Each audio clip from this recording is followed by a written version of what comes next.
Então vamos dar início ao culto desta tarde, debaixo daquela promessa do nosso Deus, onde estiverem 2 ou 3 reunidos em meu nome, eu estarei no meio dos tais. Então, graças a Deus que estamos aqueles que o Senhor permitiu. E vamos pedir a bênção e a direção do Senhor. Nosso bom Deus e Pai, queremos dar-te graças por este dia, pelo privilégio de podermos aqui estar reunidos na Tua presença, ainda que poucos, mas sabemos, Senhor, que Tu estás connosco. Nós te rogamos a Tua bênção, a Tua direção e a Tua proteção também para os nossos irmãos que se encontram ausentes, alguns com problemas de saúde, que Tu, Senhor, os socorras e os abençoes. E te pedimos, Senhor, que tudo aquilo que nós fizermos nesta tarde, neste culto de adoração, de louvor ao Teu nome, seja para a Tua honra e para a Tua glória, pois o pedimos agradecidos em nome de nosso Senhor e Salvador Jesus Cristo. Amém. E vamos entoar o hino número 11, Trindade Santíssima. Irmãos que puderem ficar de pé. Hino número 11.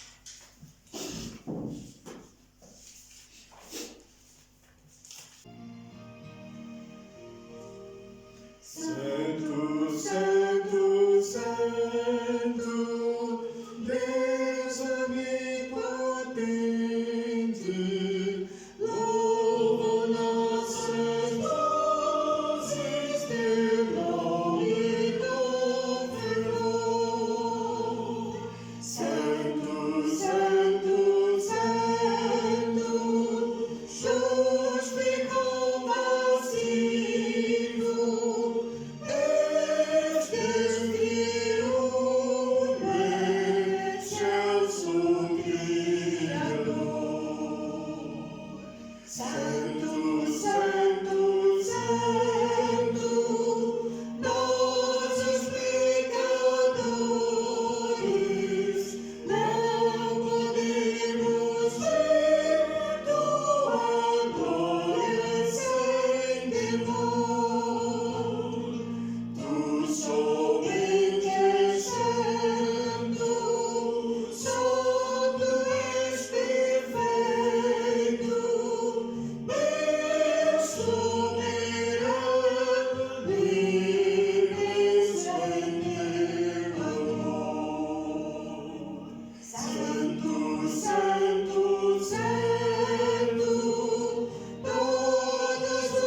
E ainda de pé, iremos fazer a leitura no Salmo 51.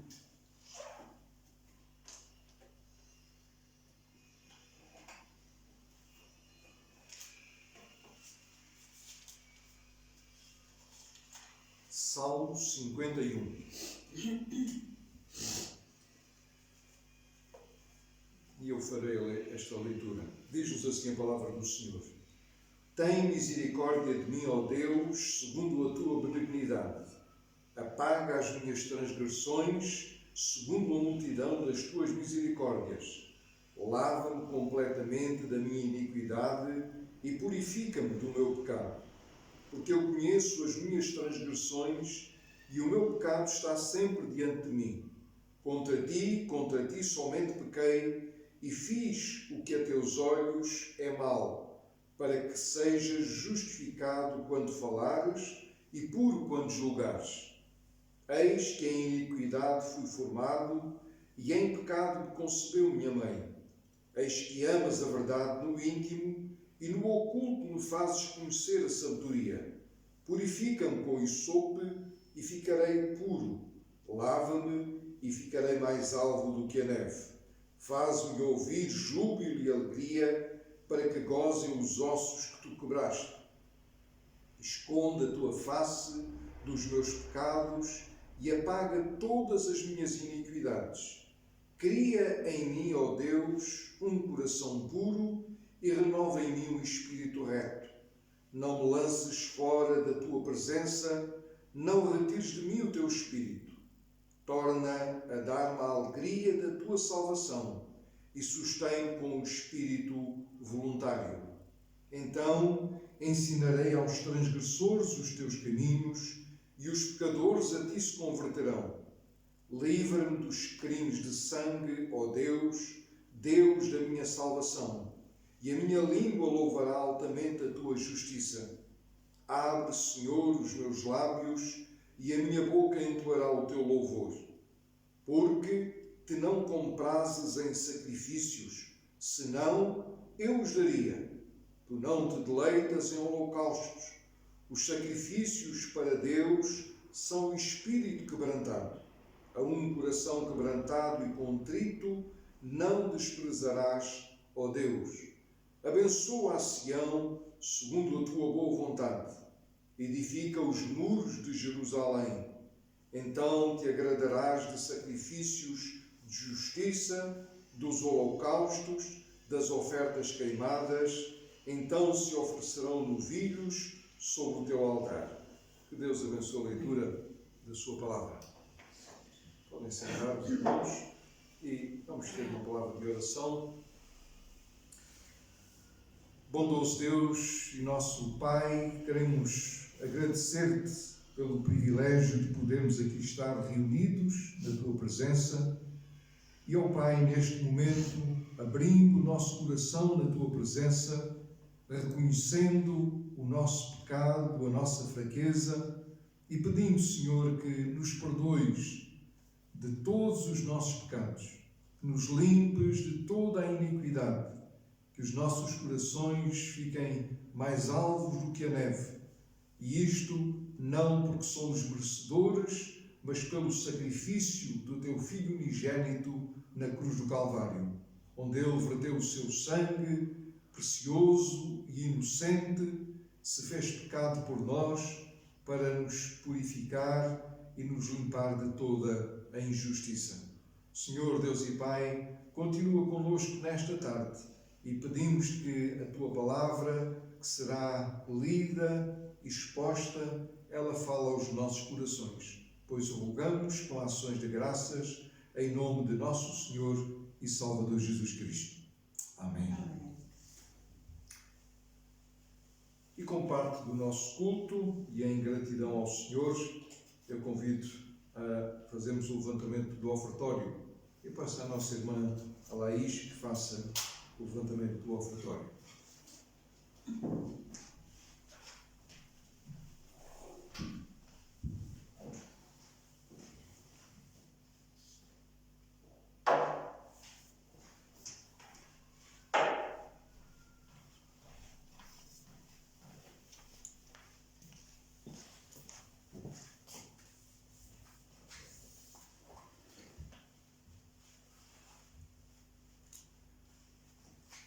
Senhor nosso Deus, agradecidos estamos a Deus por mais um dia.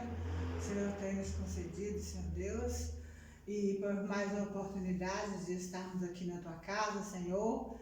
de portas abertas e podemos estar aqui louvando e bendizendo o teu santo nome, ó Deus, e que o Senhor possa, Senhor Deus, dar, Senhor Deus, assim também mais oportunidades, Senhor, que o Senhor possa abrir os pensamentos, Senhor Deus, o Senhor possa convencer esse povo, meu Deus, que estão aqui em volta de nós, Senhor, que nós não sabemos, Senhor Deus, se existe alguém aqui que ainda precisa de fazer um compromisso com o Senhor. Nós não conhecemos nenhuma dos corações dessas pessoas que estão morando aqui em volta da tua casa, Senhor, mas o Senhor conhece muito bem os corações de cada um.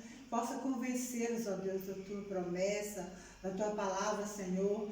Tua palavra está sendo dita, Senhor Deus, está sendo pregada, mas também agora depende do Senhor, meu Deus, tocar nessas pessoas, convencer a elas que só o Senhor é Deus, o Senhor está acima de tudo, de todos, está no controle de todas as coisas. Só o Senhor é que pode fazer o milagre, que é o milagre da salvação.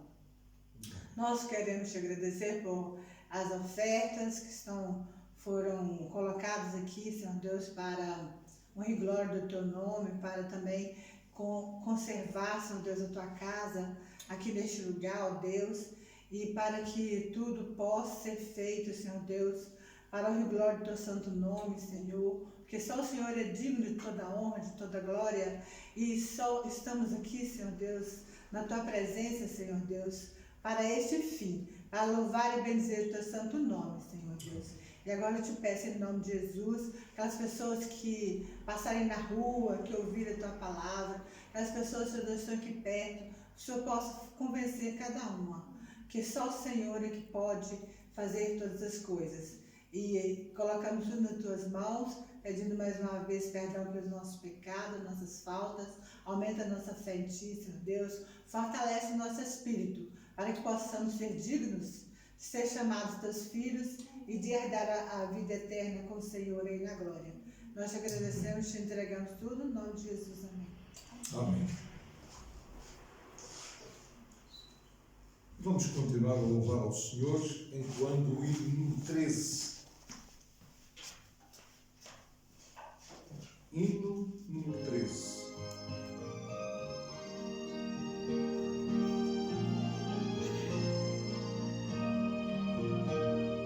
Se no céu sou ardente, quando visto em seu fulgor, em contemplar aquele que do sol é Criador.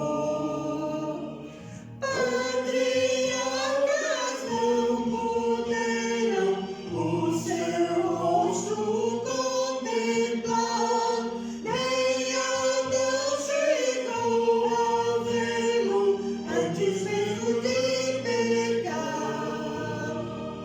Luz perante a qual em trevas expulsou a fulgurar, nossos olhos pecadores não te podem contemplar. Fogo em cima da santa, sarça ardente do Sinai, são figuras dessa glória do Senhor eterno Pai.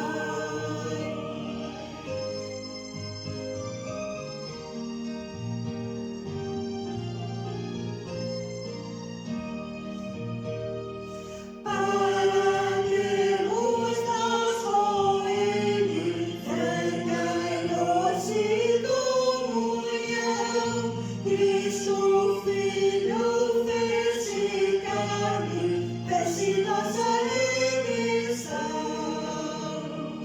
Para que na glória eterna o vejamos já sem véu, Cristo padeceu a morte, o caminho abrindo ao céu.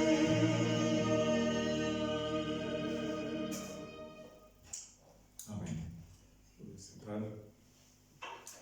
E vamos abrir a palavra do Senhor na segunda carta de Paulo aos Tessalonicenses, capítulo 3. Segunda carta de Paulo aos Tessalonicenses, capítulo 3. E vamos iniciar a leitura a partir do versículo 6.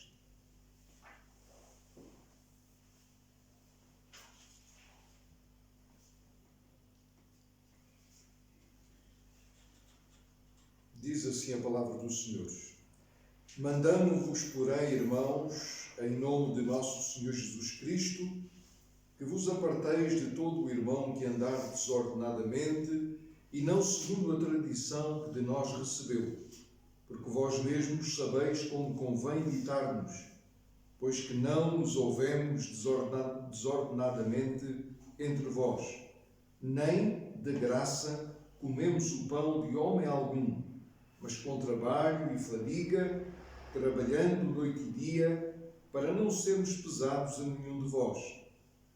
Não porque não tivéssemos autoridade, mas para vos dar em nós mesmos exemplo para nos imitardes.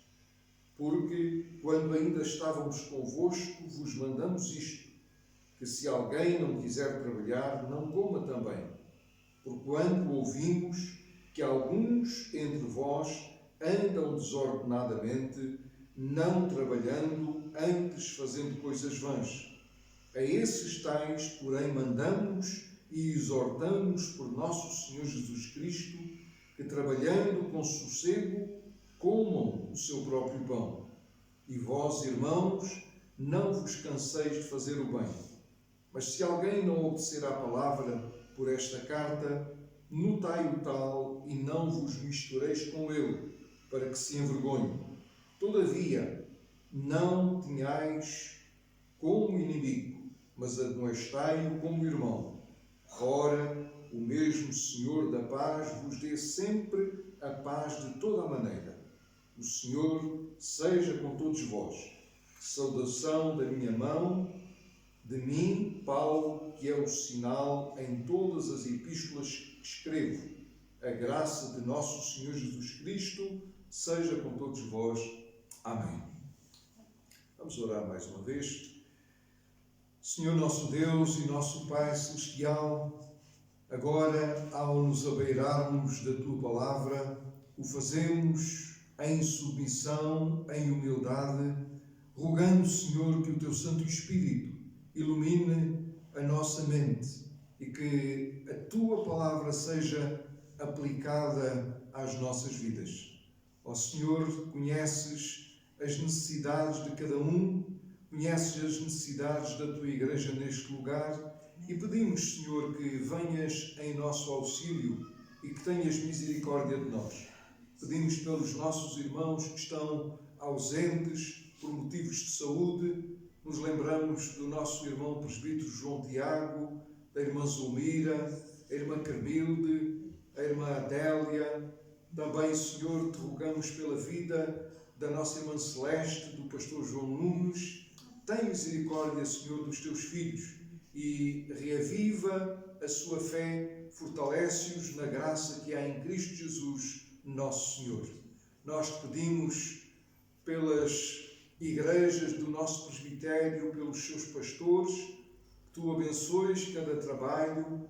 Te pedimos também pelos nossos governantes que lidam com uma situação difícil como é esta da pandemia e que precisam muitas vezes tomar decisões difíceis. Ó Senhor, que eles sejam instrumentos nas tuas mãos e possam decidir aquilo que é melhor para este povo. Assim como pedimos por aqueles que trabalham na área da saúde, que estão envolvidos no combate a esta pandemia, que tu, Senhor, também renoves as suas forças físicas e emocionais. Agradecemos-te pela proteção que nos tens dado, agradecemos por cada um de nós que aqui está nesta tarde e anima, Senhor, o nosso coração na tua presença, sabendo que este culto é para a tua honra e para a tua glória, pois o pedimos com ações de graças em nome de nosso Senhor e Salvador Jesus Cristo. Amém. Então, aqueles que nos têm acompanhado na transmissão do culto pela internet, certamente têm se apercebido que nas últimas semanas nós falámos sobre esta segunda carta de Paulo aos Tessalonicenses. E nestes primeiros 5 versículos que encontramos no capítulo 3, Paulo fez algumas exortações e entre aquilo que o apóstolo Paulo pede aqui aos Tessalonicenses é que aquela igreja, aqueles irmãos estivessem a orar por ele e pelos demais que tinham a responsabilidade do ministério da palavra, ou seja, da pregação do Evangelho. E assim ele diz: rogai por nós para que a palavra do Senhor tenha livre curso e seja glorificada como o é entre vós. Então, o pedido do apóstolo Paulo aqui foi no sentido de eles continuarem animados e recebendo a graça de Deus para a proclamação do Evangelho de nosso Senhor Jesus Cristo. E estamos agora, diríamos, na reta final desta carta que Paulo escreveu aos Tessalonicenses, e quando nós nos deparamos com aquilo que acabamos de ler no versículo 6, nós podemos achar que são palavras muito duras, que o apóstolo Paulo aqui toma uma posição muito radical, quando ele diz, a dado momento, que vos aparteis de todo o irmão que andar desordenadamente. Então, analisando esta frase assim, de uma forma crua, nós temos de considerar e concordar que, de facto, é uma situação, uma posição radical. Mas aquilo que nós precisamos também entender é o contexto em que isto aparece. E aqui, neste versículo 6, logo no início, nós notamos que não se trata de uma opinião, de um parecer do apóstolo Paulo, mas sim de um mandamento. E claro que o apóstolo Paulo, ao se expressar desta forma, ele o faz revestido da autoridade que o próprio Senhor lhe conferiu. Tanto que, em outras ocasiões, o apóstolo Paulo, dirigindo-se às igrejas, ele se apresenta como apóstolo e diz: não pela vontade de homem algum, mas pela vontade do próprio Senhor. Então, é o próprio Senhor que reveste e investe o apóstolo Paulo de autoridade. E aqui, então, ele fala de um mandamento. E este mandamento é enviado, é dado em nome de alguém todo especial. E aqui nós notamos a diferença. Este mandamento é dado em nome de nosso Senhor Jesus Cristo. Ele é o ungido de Deus Pai. Ele é o Senhor e Salvador da Igreja. E nessa qualidade, isto nos faz lembrar aquilo que o Senhor Jesus disse aos seus discípulos pouco tempo antes de subir ao céu: é-me dado todo o poder no céu e na terra. Então, Cristo, o Deus feito homem, tinha e tem todo o poder. E tem todo o poder para dar mandamentos à sua igreja. E este mandamento, então, que temos aqui no versículo 6, não é em nome de Paulo, não é em nome de nenhum dos outros discípulos, mas é em nome de nosso Senhor Jesus Cristo. E o apóstolo Paulo era servo do Senhor Jesus Cristo. O apóstolo Paulo vivia para servir ao Senhor, para agradar ao Senhor.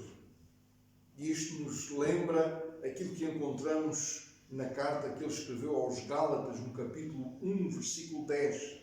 Porque persuado eu agora a homens ou a Deus? Ou procuro agradar a homens? Se estivesse ainda agradando aos homens, não seria servo de Jesus Cristo. Então Paulo não se poupava nas palavras, e quando ele precisava de ser mais rígido, mais duro, ele o era sem qualquer dificuldade, sem receio de não ser aceite. Aquilo que importava para o apóstolo Paulo era que o Senhor Jesus ficasse satisfeito com ele, e assim ele agradava ao Senhor. E então, este mandamento que temos aqui, nesta carta dirigida aos Tessalonicenses, tem a ver com casos pontuais, com casos isolados de conduta desordenada, não da Igreja no seu todo, mas da parte de alguns. E isto porquê? Porque, se estamos recordados, logo no primeiro capítulo desta segunda carta, nós encontramos o apóstolo Paulo a tecer alguns elogios, não no sentido da Igreja ficar vaidosa, mas como incentivo a continuarem na caminhada cristã. E ele fala da fé daqueles irmãos que cresciam muitíssimo, e também do amor fraternal, do amor que eles tinham uns para com os outros. Então, aquilo que Paulo vai tratar aqui nestes versículos não é dirigido a toda a Igreja. Eram alguns que andavam desordenadamente. É isso que Paulo vai dizer no versículo 11. Porque ouvimos que alguns entre vós andam desordenadamente, não trabalhando, antes fazendo coisas vãs. Se nós considerarmos o contexto desta carta e aquilo que foi tratado anteriormente, nós podemos achar ou podemos pensar que se tratavam daqueles irmãos que se tornaram ou ficaram ociosos em relação à segunda vinda do Senhor Jesus Cristo. Aquilo que o apóstolo Paulo trata no capítulo 2 e que procura corrigir alguns irmãos. Então, o que é que dá a entender? Que alguns irmãos daquela igreja, esperando a segunda vinda do Senhor Jesus Cristo e achando que estava prestes a acontecer, então eles deixaram de trabalhar, deixaram de ter a sua vida normal, de fazer as coisas normais e simplesmente viviam desta forma. E o apóstolo Paulo corrige isso no capítulo 2, o capítulo que nós já consideramos anteriormente. E ao referir-se a estes problemas, ao referir-se a estes exemplos, estes casos, ele volta a atenção para si próprio e para os demais discípulos, como exemplo. Ele diz: porque vós mesmos, no versículo 7, porque vós mesmos sabeis como convém evitar-nos, pois que não nos ouvemos desordenadamente entre vós. Aquilo que Paulo está aqui a dizer é que eles, o apóstolo Paulo e os outros, Silvano e Timóteo, não viveram desordenadamente entre aquela igreja. Antes, pelo contrário, ele também diz no versículo 8, nem de graça comemos o pão de homem algum, mas com trabalho e fadiga, trabalhando dia e noite, para serem exemplo para aquela igreja. Eles não quiseram ser pesados àquela igreja, ainda que o pudessem fazer por causa do seu chamado, da sua missão na igreja. Mas mesmo assim, ainda que tivessem esse direito, eles não o quiseram fazer para deixar exemplo àqueles irmãos. E então ele se refere a estes alguns que andavam desordenadamente. E olhando para isto, olhando para esta situação, ele contrasta com o restante da igreja. Ele diz no versículo 13: e vós, irmãos, não vos canseis de fazer o bem. Então, se por um lado o apóstolo Paulo condena quem não estava a trabalhar, por outro, ele incentiva a igreja a continuar firme na fé, persistente em fazer aquilo que é bom, que é agradável ao Senhor. Ele diz: não vos canseis de fazer o bem. Então, ainda que alguns estivessem a comportar-se mal e a viverem desordenadamente e talvez a sentirem-se cansados até de alguma tarefa, algum aspecto da vida cristã, não era por causa disso que os outros agora podiam seguir o seu caminho, podiam seguir o seu exemplo e serem também eles negligentes. Às vezes nós podemos ser levados a pensar e agir assim. A nossa natureza pecaminosa pode nos levar a esta tendência. Olhar para o lado, olhar para aqueles que estão à nossa volta, como eles vivem a vida cristã e achamos que falham nesta ou naquela área, não fazem aquilo que deviam, não contribuem como deviam para a obra do Senhor, então eu vou fazer da mesma maneira. Então foi precisamente isto que o apóstolo Paulo quis evitar na igreja em Tessalónica. Alguns estavam a viver desordenadamente, mas isso não era razão, não era motivo para toda a igreja fazer da mesma forma. Por isso Paulo diz: não vos canseis de fazer o bem. Não se cansem de fazer aquilo que é justo, aquilo que é excelente aos olhos do Senhor, mesmo que outros estejam a fazer. Avançando um pouco mais para o término desta carta, nos versículos 14 e 15, ele diz: mas se alguém não obedecer à nossa palavra por esta carta, notai o tal e não vos mistureis com ele para que se envergonhe. Todavia, não tenhais como inimigo, mas admoestai-o como irmão. Aquilo que nós podemos depreender destas palavras do apóstolo Paulo é que estamos perante uma situação extrema. Aquilo que havia a fazer em relação àqueles irmãos já tinha sido feito. Eles viviam desordenadamente e continuavam nessa conduta, não obedecendo ao mandamento que esta carta expressa.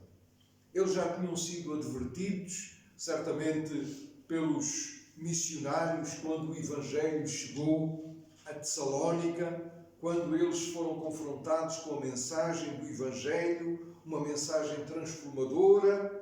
Depois o apóstolo Paulo escreveu a sua primeira carta e agora com esta segunda carta e parece que eles continuavam na mesma conduta.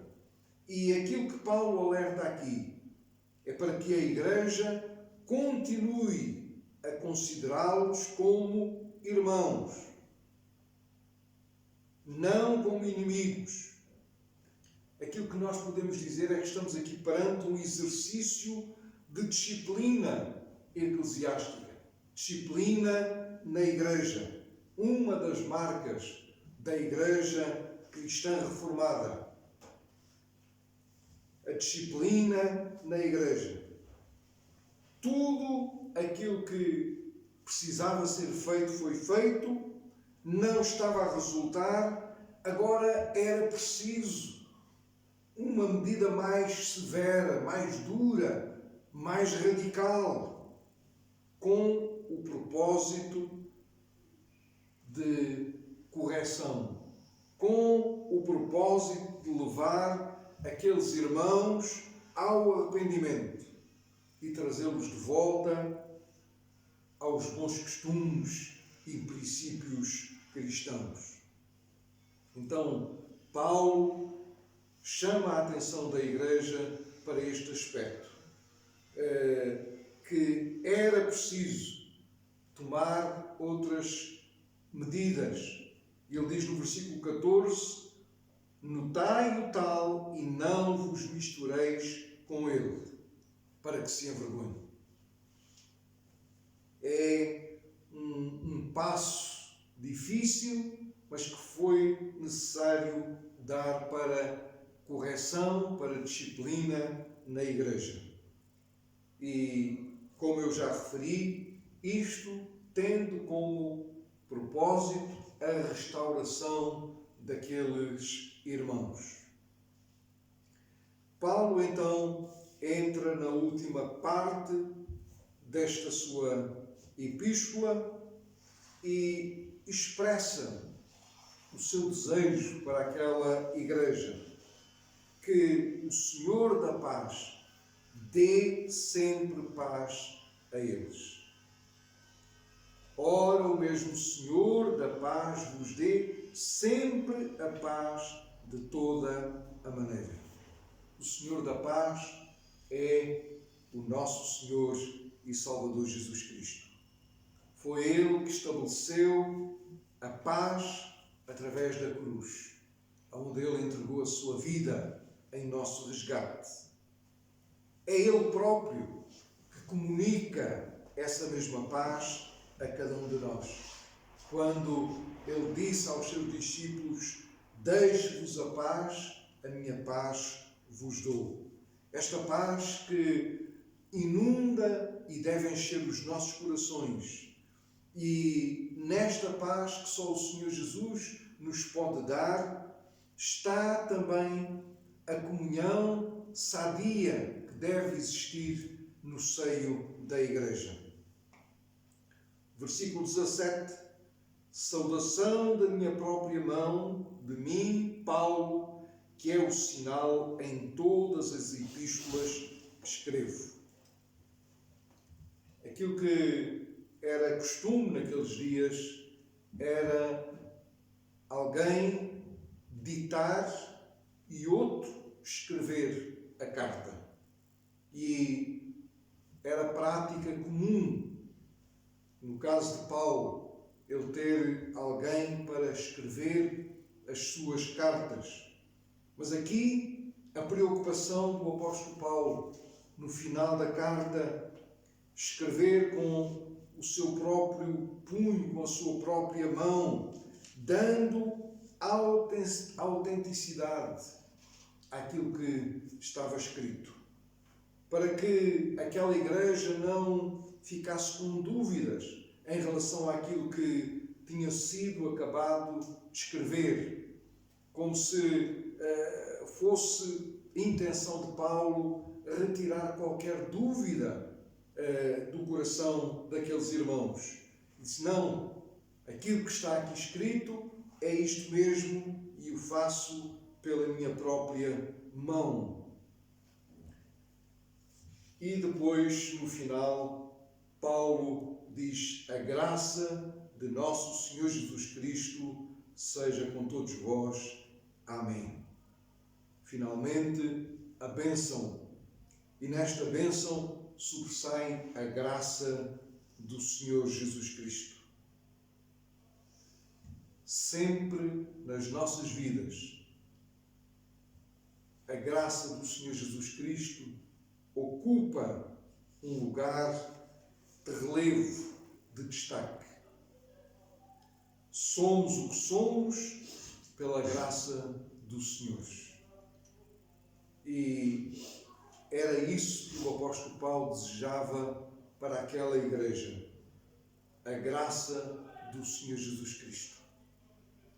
Paulo, a dado momento na sua vida, enfrentou um problema e pediu ao Senhor que o livrasse de um espinho na carne. E a resposta que ele recebeu do Senhor foi: a minha graça te basta. Então, meus amados irmãos, que a graça do Senhor seja suficiente e sempre abundante nas nossas vidas e que possamos ter vidas com uma boa conduta para a honra e glória do Senhor. Que assim seja. Amém. Amém. Vamos concluir entoando o hino 39.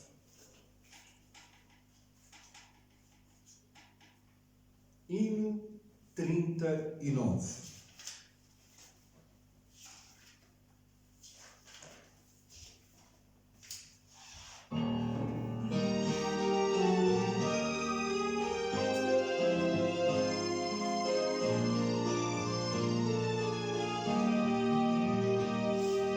Vinde, crentes, ao louvor, ao glória de Jesus, e para a nossa redenção morrer na nova cruz, seu sangue derramou, de tudo me lavou, mais alvo do que a neve me tornou. O sangue de Jesus me lavou, me lavou, o sangue de Jesus me lavou, me lavou.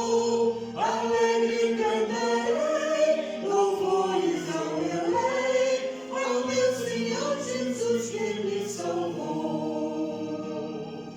Vinde unir-vos a Jesus na luta contra o mal, e com o grande Salvador em marcha triunfal, a todos proclamar que seu amor sem par o fez na cruz seu sangue derramar. O sangue de Jesus me lavou, me lavou. O sangue de Jesus me lavou, me lavou. Alegre cantarei, louvores ao meu Rei, ao meu Senhor Jesus que me salvou.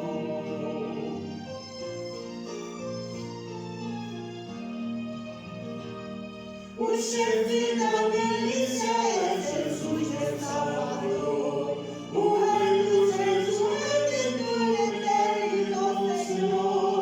A tudo vencerá, vitória nos dará, e a glória eterna seus conduzirá. O sangue de Jesus me lavou, me lavou. O sangue de Jesus me lavou, me lavou. Alegre cantarei, louvores ao meu Rei, ao meu Senhor Jesus que me salvou. Oremos. Nosso bom Deus e Pai, ao chegarmos ao término deste culto, queremos pedir-te a tua bênção, a tua proteção para esta semana que inicia. Guarda-nos e livra-nos de todos os perigos e males e ajuda-nos, Senhor, com a tua graça a termos uma boa conduta neste mundo para que o Teu nome seja honrado e glorificado. É o que te pedimos, agradecidos, em nome de nosso Senhor e Salvador Jesus Cristo. E a graça do Senhor Jesus Cristo e o amor de Deus Pai e a comunhão do Espírito Santo seja com todos vós. Amém. O nosso culto já terminado. Deus nos dê uma semana ricamente abençoada.